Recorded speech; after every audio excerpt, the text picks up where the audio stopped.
सुबह का गांव। शन्वी पानी लेने निकलती है। गांव के ऊपर हल्की धूप फैली थी, हवा में ठंडक थी। शन्वी हाथ में मटका और लोटा लेकर निकलने लगती है। माँ उसे दरवाजे पर रोककर कहती है, अरे सुन, धीरे जाना, कल भी तेरा पैर फिसला था याद है, और ठंड भी है ज्यादा, जरा संभल कर। और सुन, जल्दी वापस आ जाना, मुझे अकेले अकेले डर लगता है घर में बैठकर। अरे माँ, मैं कौन सा पहाड़ चढ़ने जा रही हूँ, नदी ही तो है, रोज जाती हूँ।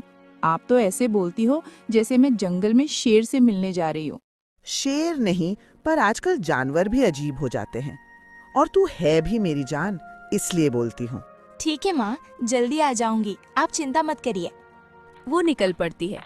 रास्ते भर खुद से बातें करती जाती है। आज पानी ज्यादा भरना है, माँ को धोबी के कपड़े भी धोने हैं, बाबा भी जल्दी माखन मांगेंगे। चलो जल्दी निपटाती हूँ। शान्वी पानी भरने बैठती है। चारों तरफ सन्नाटा, बस पानी की हल्की आवाज। अचानक एक गहरी, अजीब पर नरम आवाज आई। मैं तुझे रोज देखता हूँ, क्या तू मुझे नहीं देखना चाहती? शन्वी सीधे खड़ी हो जाती है। दिल जोर जोर से धड़कने लगता है। कौन कौन बोल रहा है? कौन है यहाँ? सामने आओ। मैं तेरे पीछे नहीं हूँ, न तेरे ऊपर, पर मैं तुझे रोज देखता हूँ। देखो, मजाक मत करो, मैं अकेली हूँ यहाँ। कृपया सामने आओ या चुप रहो, मैं घर जा रही हूँ। वो तेजी से घर की ओर चल देती है। रास्ते में खुद से बड़बड़ाती है, भगवान, ये क्या था? किसकी आवाज थी? गांव का कोई आदमी भी नहीं था वहाँ। आवाज इतनी करीब, पर कोई दिखा नहीं। क्या मैं पागल हो रही हूँ? नहीं नहीं। जैसे ही वो घर में घुसती है, माँ उसे देखते ही पूछ पड़ती है, अरे तू ऐसे क्यों आई? चेहरा पीला पड़ गया है, कहीं गिर तो नहीं गई? नहीं माँ, गिरा नहीं, पर नदी पर आवाज आई थी। कौन? कैसा? साफ बोल, कैसी आवाज? कोई आदमी नहीं दिखाई दिया माँ, पर आवाज साफ आई, बहुत साफ। बोल रहा था, मैं तुझे रोज देखता हूँ, क्या तो मुझे नहीं देखना चाहती? माँ, मैं बहुत डर गई। शायद तूने गलत सुना होगा बेटी। नदी किनारे पेड़ों की सरसराहट भी आवाज जैसी लगती है। नहीं माँ, ये पेड़ की आवाज नहीं थी, कोई इंसान जैसा, पर फिर भी इंसान नहीं। उसकी आवाज में अजीब सी गहराई थी। ठीक है, सुन, अगर कल भी आवाज आए तो डरना मत, सीधे बोलना, हाँ सामने आ, मैं भी तुझे देखना चाहती हूँ। सच का पता तभी चलेगा। ठीक है माँ, पर आज सच में मैं डर गई थी। मेरे तो पैरों के नीचे से जमीन खिसक गई कि कौन है। अगले दिन सान्वी फिर गई नदी। इस बार रास्ते भर उसका दिल धड़कता रहता है। जैसे ही वो पानी भरने बैठती है, उसी आवाज की गूंज। मैं तुझे रोज देखता हूँ, क्या तू मुझे नहीं देखना चाहती? मैं इंतजार कर रहा था तेरा, तू इतनी देर में क्यों आई? शन्वी की रीढ़ में सिहरन दौड़ जाती है। वो डरते हुए माँ की बताई बात याद करती है। अगर तुम सच हो तो सामने आओ, मुझे अब डर नहीं लगता। मैं भी देखना चाहती हूँ कि तुम कौन हो। कुछ क्षण के लिए पूरा माहौल बिल्कुल शांत, फिर बहुत तेज झाड़ियों की सरसराहट, और सामने आता है एक विशाल, मोटा, चमकीली नीली आंखों वाला सांप। सान्वी उसे देखते ही बेहोश हो जाती है। उधर घर पर माँ को बेचैनी होती है। हे भगवान, मेरी बच्ची अभी तक क्यों नहीं आई? आज तो बहुत देर हो गई, कहीं कल वाली आवाज फिर से? नहीं, मुझे खुद देखना होगा। वो दौड़कर नदी पहुंचती है। देखती है शन्वी जमीन पर बेहोश पड़ी है, और वो मोटा सांप माँ को देखते ही बिल में घुस जाता है। माँ जोर से चिल्लाती है, शन्वी, ए मेरी बच्ची, आंखें खोल, क्या हुआ तुझे? कौन था यहाँ? तू बेहोश कैसे हो गई बेटी? उठ। कुछ देर बाद सान्वी को होश आता है। वो शन्वी को गोद में लेती है। बोल ना बेटी, किसने किया? ऐसे कैसे गिर गई? कहीं फिर वही आवाज वाला तो नहीं था? माँ, मुझे कुछ याद नहीं, बस मेरी आंखों के आगे अंधेरा छा गया। आज के बाद तू अकेले यहाँ पानी लेने नहीं आएगी, मैं भी आऊंगी तेरे साथ, सुना? दोनों माँ बेटी घर आ जाती है, पर सान्वी को कुछ भी याद नहीं रहता कि उसके साथ क्या हुआ। पर उसके दिल में कोई और ही बात चल रही थी। वो डर नहीं रही थी, वो उस आवाज को याद कर रही थी। 4 दिन तक वो नहीं गई नदी। खिड़की पर बैठी खुद से बातें करती। कौन हो तुम? तुम्हारी आवाज इतनी गहरी, इतनी अजीब क्यों है? क्यों लगता है कि तुम अकेले नहीं हो? तुम मेरे बारे में सब जानते हो और मैं तुम्हारी आवाज को याद कर रही हूँ। क्या मैं पागल हो रही हूँ? एक अजनबी जो दिखता भी नहीं, पर उसकी आवाज से ऐसी मोहब्बत कैसी? वो सांप नदी किनारे रोज शाम तक इंतजार करता, रोज उसे याद करता। उसे ना देख पाने की वजह से सांप धीरे धीरे कमजोर होने लगता है। आज भी नहीं आई? क्या वो ठीक है? क्या मेरी वजह से डर गई? नहीं, वो डरी नहीं थी। उसकी आंखों में कुछ और था, कोमल सा। लगता है मैं पागल हो रहा हूँ, पर क्या करूँ, उसकी एक झलक ही मेरे दिन की रोशनी थी। अगर वो कभी ना आई तो मैं क्या करूँगा? एक वही तो है जो मेरी आवाज को सुन पा रही है।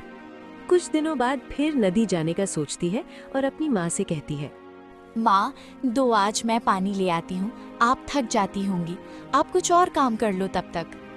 नहीं बेटा, तू रहने दे, मैं ले आऊंगी, तू आराम कर। नहीं माँ, मैं ले आती हूँ, आप चिंता मत करो। ठीक है बेटा, जा, जल्दी आ जाना पर। सानवी मटका लेकर निकल पड़ती है। रास्ते भर वो सोचती जाती है कि क्या आज भी वो आवाज आएगी। जैसे ही वो आती है नदी किनारे, तू आ गई? तूने 4 दिन क्यों लगाया आने में शन्वी? बीमार थी, ताप आ गया था, इसलिए नहीं आ सकी। तू बीमार थी और मैं यहाँ रोज इंतजार करता रहा। तुझे क्या पता तेरा इंतजार कितना मुश्किल था। अब मैं आ गई हूँ। क्या आज तुम मुझसे नहीं डरती? तो क्या मैं सामने आ जाऊं? नहीं, अब मुझे तुम्हारी आवाज अच्छी लगती है। अब तुम मेरे सामने आ सकते हो। फिर वही सरसराहट और वही मोटा चमकीली आंखों वाला सांप सामने। शन्वी एक कदम पीछे हटती है, पर इस बार भागती नहीं। तो तुम ही वो आवाज? तुम मुझसे बातें कर रहे थे इतने दिन से? हाँ, और मैं तुमसे बहुत बहुत मोहब्बत करता हूँ शान्वी। शान्वी चुप रह जाती है। दिल जोर से धड़क रहा होता है। नदी किनारे हल्की हवा चल रही थी। शान्वी सांप को सामने देखकर हक्की बकी थी, लेकिन इस बार उसकी आंखों में डर से ज्यादा सवाल थे। तो तुम ही थे जो इतने दिनों से मुझसे बात कर रहे थे? तुम ही वो आवाज जो मेरे पीछे पीछे हवा में तैरती थी? तुम ही वो जो कहता था कि मुझे रोज देखता है? पर तुम तो एक सांप हो। किसने देखा है कि सांप इंसानों से बात करता है? किसे पता था कि जानवर भी, उसमें भी तुम जैसा कोई इंसान की तरह बोल सकता है? तुम मुझसे क्या चाहते हो? क्यों मुझे देखते रहते हो? क्यों मेरा इंतजार करते हो? हाँ, मैं ही हूँ। मैंने ही तुझे पहली बार देखा था। उस दिन जब तू आधी धूप और आधी छाया में बैठकर पायल ठीक कर रही थी।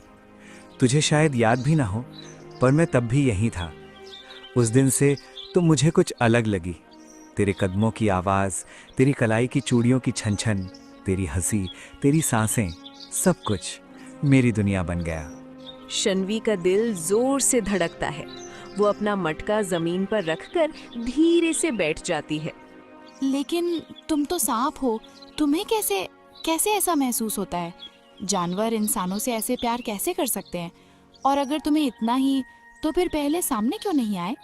क्योंकि मैं जानता था कि तुम डर जाओगी, और मैं तुम्हें डराना नहीं चाहता था। मैं बस तेरी आवाज सुनना चाहता था, तेरी हंसी देखना चाहता था, तेरे आने के कदमों की धड़कन सुनना चाहता था। और हाँ, तूने पूछा ना कि मैं क्या चाहता हूँ, तो सुन। मैं तुझसे बात करना चाहता था, तुझे जानना चाहता था, तुझे समझना चाहता था, और अगर तू भी चाहे तो तुझे अपनी जिंदगी में शामिल करना चाहता था। मैंने पहले बहुत डर महसूस किया, लेकिन अब मैं तुम्हारी आवाज से डरती नहीं हूँ। ये अजीब है, पर तुम्हारी आवाज में एक खिंचाव है, एक अपनापन, जो मुझे किसी इंसान की आवाज में भी नहीं मिला। लेकिन एक बात बताओ, तुम इतने दिन चुप क्यों रहे? क्यों सिर्फ आवाज देते रहे? क्यों मुझे छाया में से देखते रहे? क्या तुम मेरी तरफ ऐसे ही इतने दिनों से देखते रहते थे? हाँ, हर दिन, हर पल, जब तू पानी भरती थी, पर तू देख नहीं पाती थी। कितनी बार मैंने सोचा कि सामने आऊं, कितनी बार, पर फिर डर लगता था कि तू मुझे देखकर भाग न जाए, मुझसे नफरत न करने लगे। और जब मैं बेहोश हुई तब क्या सोचा? उस पल मेरा दिल बैठ गया था।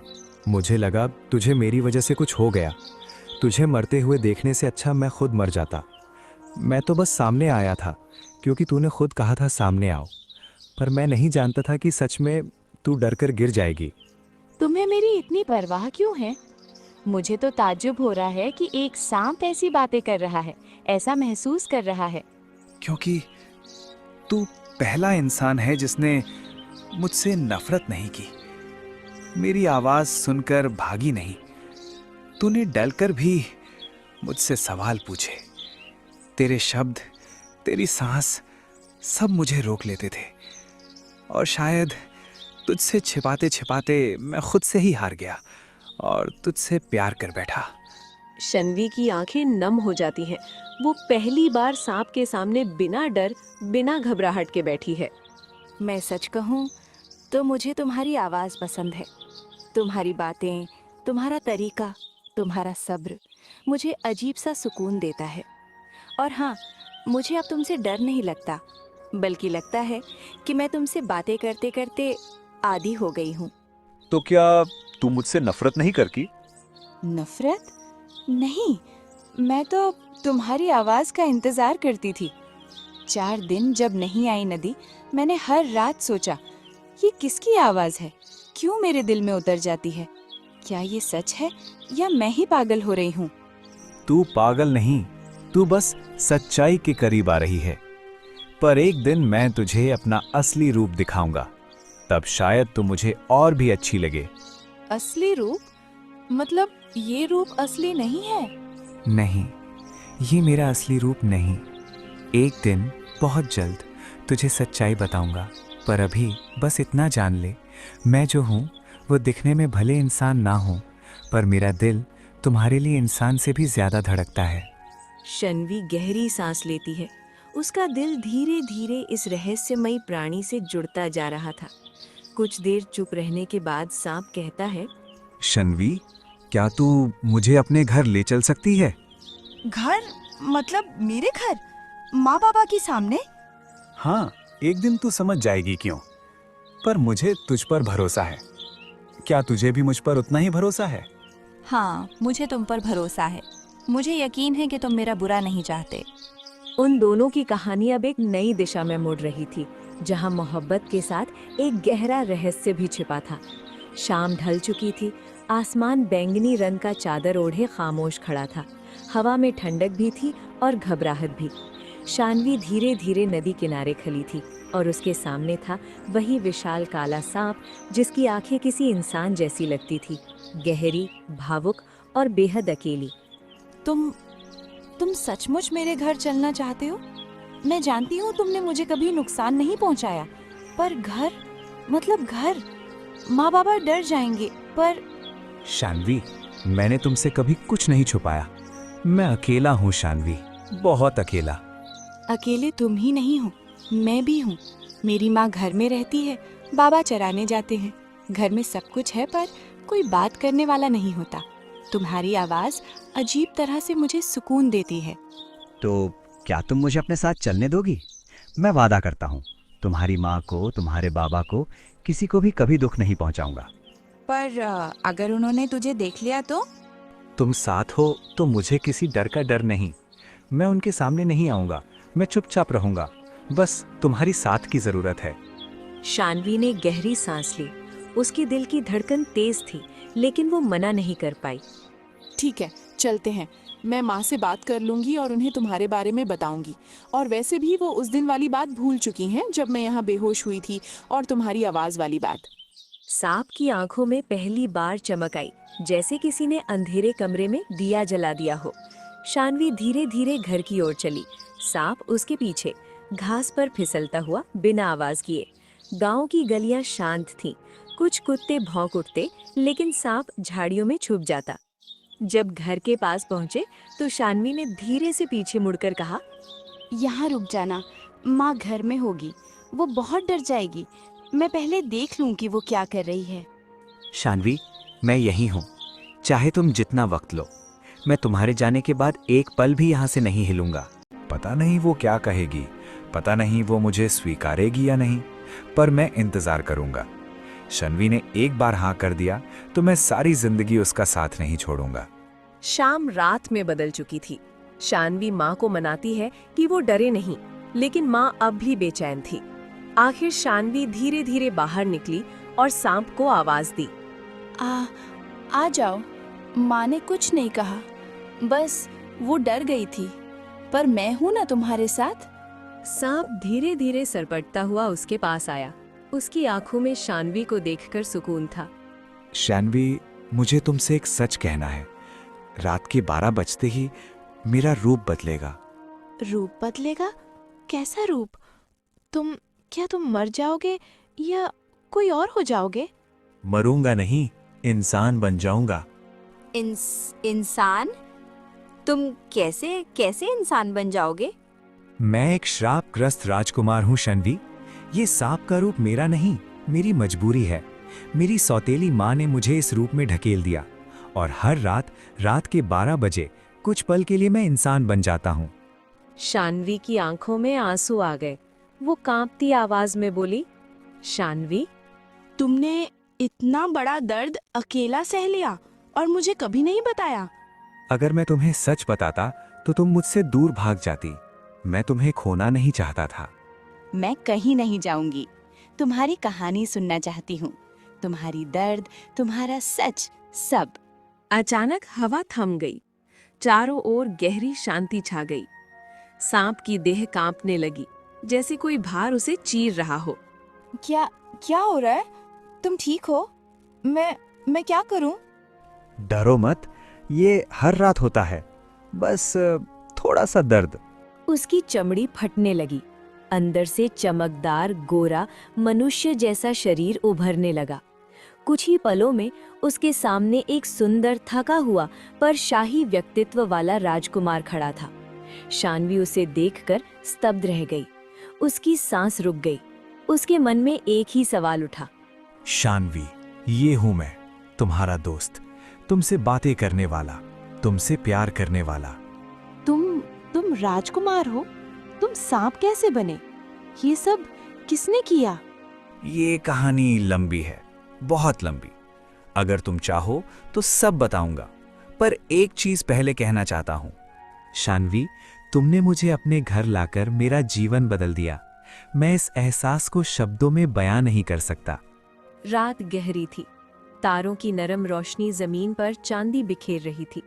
शानवी अब भी स्तब्ध थी। उसके सामने खड़ा सांप नहीं, एक जीवित इंसान, एक सुंदर, घायल, टूटा हुआ राजकुमार था। सन्नाटा इतना गहरा था कि दोनों की सांसों तक की आवाज साफ सुनाई देती थी। राजकुमार बैठ गया। शानवी उसके सामने घुटनों के बल बैठी। उसकी आंखें अब भी पूरे रहस्य को समझने में उलझी थी। राजकुमार, मुझे समझ नहीं आ रहा। तुम आखिर कौन हो? कैसे ये सब हुआ? कैसे कोई तुम्हें सांप बना सकता है? राजकुमार ने गहरी सांस ली। उसके चेहरे पर दर्द के साथ साथ आजादी भी थी, जैसे कितने सालों से रुका हुआ सच अब बाहर निकलने की जगह पा गया हो। शानवी, मैं एक बड़ा राजगढ़ का राजकुमार हूं। मेरी माँ मुझे बहुत छोटे उम्र में छोड़कर चली गई थी इस दुनिया से। मेरे पिताजी ने दूसरी शादी की। उसका नाम था सुभद्रा। शानवी ध्यान से सुन रही थी।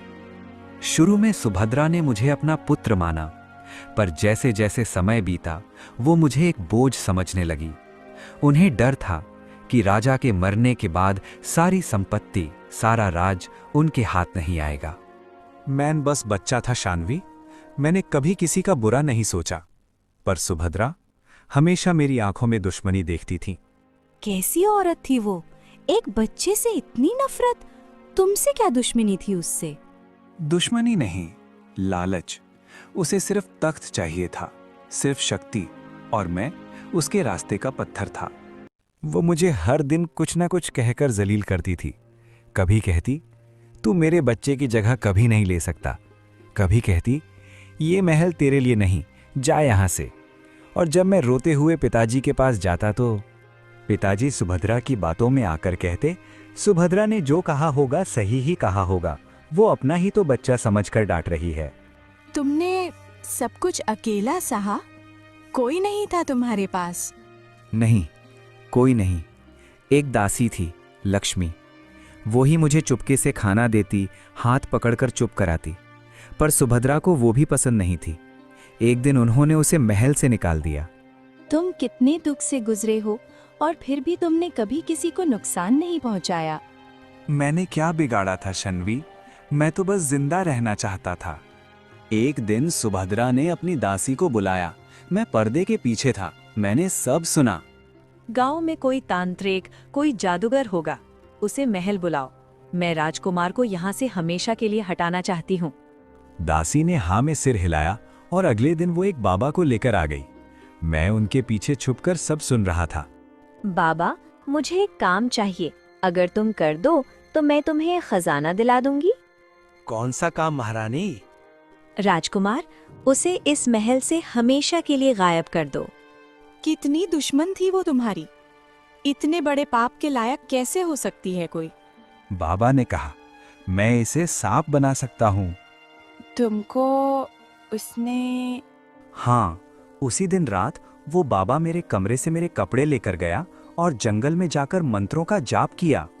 अचानक मेरे शरीर में जलन होने लगी। मैं चीख भी नहीं पा रहा था और कुछ ही सेकंड्स में मेरा इंसानी रूप टूटकर गिरा और मैं एक सांप बन गया। तुम्हारे साथ कितना बुरा हुआ है, ये सुनकर मेरा दिल फट रहा है। तुम्हारी आवाज, तुम्हारी बातें, तुम्हारा साथ। शानवी, तुमने मुझे जीने की वजह दी। शानवी, क्या तुम अब भी मुझसे डरती हो या मुझे स्वीकार कर सकती हो? डर? डर तो तब था जब तुम्हें देखा नहीं था, पर जब से तुम्हारी आवाज सुनी है, जब से तुम्हारी बातों में सच्चाई और दर्द महसूस किया है, तब से तुम मेरे दिल के बहुत करीब हो। शानवी, मैं अकेला था, तुमने मुझे अकेला नहीं छोड़ा। अब कभी नहीं छोड़ूंगी। उनके बीच रात में एक भावनात्मक खामोशी उतर गई। दो टूटी आत्माएं अब एक दूसरे का सहारा बन चुकी थीं। रात का समय था, ठंडी हवा गांव की गलियों में हल्की सरसराहट कर रही थी। शानवी ने राजकुमार का हाथ कसकर पकड़ा और उसकी आंखों में देखा। राजकुमार, क्या इसका कोई रास्ता नहीं है? क्या तुम हमेशा के लिए इसी तरह इंसान और सांप के बीच फंसे रहोगे? राजकुमार ने उसकी आंखों में देखा। उसकी आंखों में दर्द और उम्मीद दोनों झलक रहे थे। हाँ, शानवी, इसका तोड़ है, पर इसे करने के लिए तुम्हें बहुत हिम्मत दिखानी होगी। जब मैं अगले दिन रात के 12 बजे फिर इंसान बनूंगा, तुम मेरी खाल मतलब सांप की केचुली को लेकर एक बड़े कढ़ाई में घी डालोगी। फिर उसमें मेरा खाल डालना होगा, पर यह सब मेरे सोने के बाद करना। और हाँ, इस प्रक्रिया से मुझे बहुत तकलीफ होगी, इसलिए तुम मेरे शरीर पर घी और कुमकुम लगा दो। इससे मुझे कम जलन होगी। तुम समझ गई? हाँ, मैं समझ गई। मैं वही करूंगी जो तुम कह रहे हो। मैं तुम्हें हमेशा के लिए इंसान बनाऊंगी। राजकुमार ने शानवी का हाथ थामा। शानवी, तुम मेरी जिंदगी की आखिरी उम्मीद हो। तुमने मेरी तकलीफ को समझा और अब मुझे इंसान बनाने वाली हो। तुमसे मेरी सबसे बड़ी दुआ यही है, सावधानी और प्यार के साथ करना। मैं हर कदम ध्यान से करूंगी, डरना मत। अगला दिन रात के 12 बजे, जैसे ही रात के 12 बजे का समय आया, राजकुमार फिर सांप के रूप में बदल गया। शानवी में राजकुमार को जमकर खाना खिलाया ताकि वो गहरी नींद में चला जाए और उसे तकलीफ कम हो।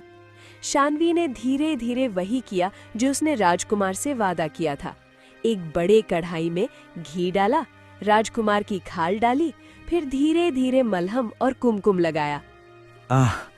शानवी, ये बहुत तकलीफ दे रहा है, पर मैं जानता हूँ कि ये प्रक्रिया मुझे हमेशा इंसान बना देगी। धैर्य रखो राजकुमार, मैं तुम्हें हमेशा इंसान बनाकर ही छोड़ूंगी। तुम जल्द ही सुरक्षित रहोगे। राजकुमार की चीख धीरे धीरे कम होने लगी और कुछ ही देर बाद राजकुमार हमेशा के लिए इंसान बन गया। शानवी अपने माता पिता को सब बताती है। अगले दिन शानवी ने अपनी माँ बाबा को राजकुमार के बारे में पूरी कहानी सुनाई। बिटिया, तुम सच में बहादुर हो। तुम्हारे साहस और समझदारी ने उसे इंसान बनाया और ये राजकुमार भी अब सही में तुम्हारा है। शानवी, तुम्हारा निर्णय और मेहनत देखकर हम बहुत खुश हैं। अब सब ठीक है, तुम दोनों अब सुरक्षित हो। शानवी, अब कोई डर नहीं, अब हम हमेशा साथ हैं। अब मैं तुमसे शादी करूंगा, करोगी ना मुझसे शादी? हाँ, अब तुम्हारे साथ हमेशा रहूंगी और तुम्हें इंसान बनते देखकर मेरा सपना पूरा हुआ। हाँ, मैं तैयार हूँ शादी के लिए। कुछ दिनों बाद शानवी और राजकुमार की शादी हुई। गांव वाले, माता पिता और सभी रिश्तेदार बहुत खुश थे। राजकुमार और शानवी ने अपनी जिंदगी में शांति और खुशी पाई। अब कोई डर नहीं, अब हम हमेशा साथ हैं। धन्यवाद शानवी कि तुम मेरी जिंदगी में आई और आज मैं तुम्हारे साथ यहाँ हूँ। हाँ, हमेशा। अब हम साथ रहेंगे। अगले ही दिन राजकुमार शानवी को लेकर अपने महल जाने का निर्णय कर लेता है और दोनों निकल जाते हैं महल की ओर। महल के विशाल द्वार के सामने शानवी और राजकुमार खड़े थे। वही महल जहाँ कभी षड्यंत्र रचे गए थे, आज सच्चाई के सामने कांप रहा था। दोनों भीतर बढ़े। सभा कक्ष में सुभद्रा सिंहासन के पास बैठी थी। जैसे ही उसकी नजर राजकुमार पर पड़ी, उसका चेहरा पीला पड़ गया। ये कैसे हो सकता है? तुम तो मर चुके थे। मैंने अपनी हाथों से तुम्हें जंगल भिजवाया था। मृत नहीं था महारानी, बस इंसान से सांप बना दिया गया था। आपकी लालसा ने मुझे जिंदा लाश बना दिया था। नहीं, ये झूठ है। कोई जादू है, कोई धोखा। झूठ तो आपने बोला था महारानी। इस इंसान को आपने सांप बनवाया, फिर जंगल में मरने के लिए फेंक दिया। आज वही सच बनकर आपके सामने खड़ा है। उसी समय राजा सभा कक्ष में आए। अपने बेटे को देखकर उनके हाथ कांपने लगे। ये मेरा बेटा है? क्या मेरी आंखें मुझे धोखा तो नहीं दे रही? पिता, मैं ही आपका बेटा हूँ, वही जिसे आपने बचपन में गोद में खिलाया था। लेकिन मेरी सौतेली माँ ने मुझे सत्ता के लालच में नष्ट कर दिया। मेरे बेटे, मैंने तुझे कहाँ कहाँ नहीं ढूंढवाया। बेटा, साफ साफ बताओ, मुझे पूरी सच्चाई सुननी है। पिताजी, मुझे एक बाबा के जरिए सांप बनवा दिया गया। हर रात मैं इंसान बनता था और हर सुबह फिर अभिशप्त हो जाता था। मुझे जंगल में छोड़ दिया गया ताकि मैं मर जाऊं। अगर शानवी ना होती तो आज मैं आपके सामने खड़ा ना होता। महाराज, ये सब झूठ है। ये तुम्हें भड़काने आया है। ये मेरे खिलाफ साजिश है। चुप रहो सुभद्रा, आज तुम्हारा हर झूठ टूट चुका है। मैंने अपने बेटे को खो दिया था और आज उसे फिर पा लिया। तुम सिर्फ मेरे बेटे नहीं, इस राज्य के सच्चे वारिस हो। आज से मेरा ये पुत्र इस राज्य का राजा होगा। जिसने अन्याय सहा वही न्याय करेगा। ये राजगद्दी मेरी नहीं होती अगर शानवी मेरा हाथ न थामती। बेटी, तुमने सिर्फ एक राजकुमार को नहीं बचाया, पूरे राज्य को अंधेरे से बाहर निकाला है। सुभद्रा फूट फूट कर रोने लगी, लेकिन अब बहुत देर हो चुकी थी। अन्याय चाहे जितना बड़ा हो, सच एक दिन सामने आता ही है। सुभद्रा ने ताकत, लालच और षड्यंत्र से राजकुमार को मिटाना चाहा, लेकिन वो सच को हमेशा के लिए दबा नहीं सकी।